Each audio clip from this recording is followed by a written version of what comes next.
Huwag ka na ma-bad trip. Oh, tingnan mo, parang magkikita sila. Pwede pa rin matuloy yung plano mo. Sa bagay, sasabog pa rin yung sekreto niya.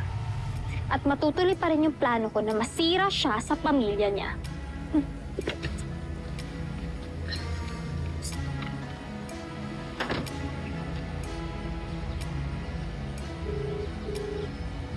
Love, wala pa akong nakikita dito naka-white shirt and black cap.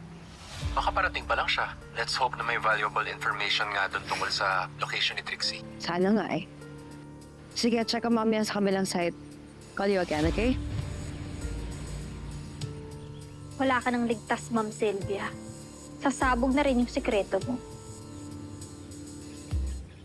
Miss, sandali. Yung bayad po ng parking, ma'am. Di ba pwedeng mamaya na lang? Hindi po pwede, ma'am eh. Sige, salit lang ah. Wisit! Wisit talaga yung lalaki na! Nilatan mo! Uy! Angel, tama na yan. O bakit, ha? Tinitingin niyo dyan! Thank you.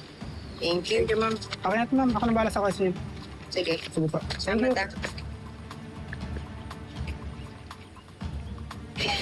Hindi pwede! Kailangan matuloy yung plano ko. Walang nga talaga yung lalaki niya. May init yung ulo ko. May init yung ulo ko. Kailangan matuloy yung plano ko. Angel! Saan pupunta yun? Mga ilang araw na rin ako nandito.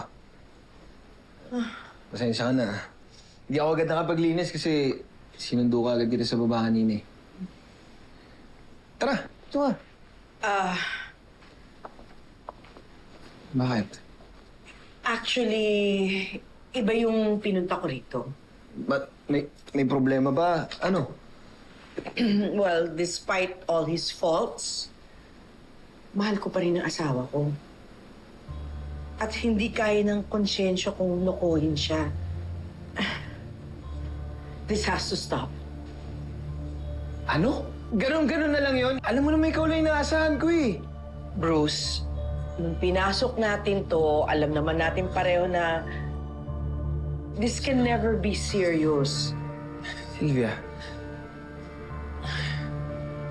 Please. Nag-i-enjoy pa ako sa kung anong ginagawa natin.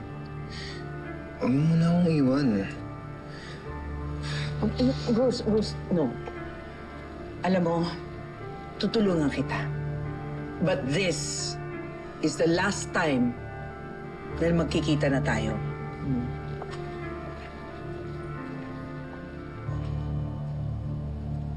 We cannot communicate anymore. Ito na ang huli nating pagkikita. Kalimutan mo na ako. Kung yan yung gusto mo, wala naman akong magagawa dun eh.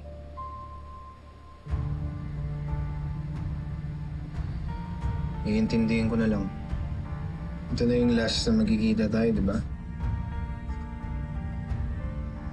So, baka pwede naman nating sulitin tong gabi na to.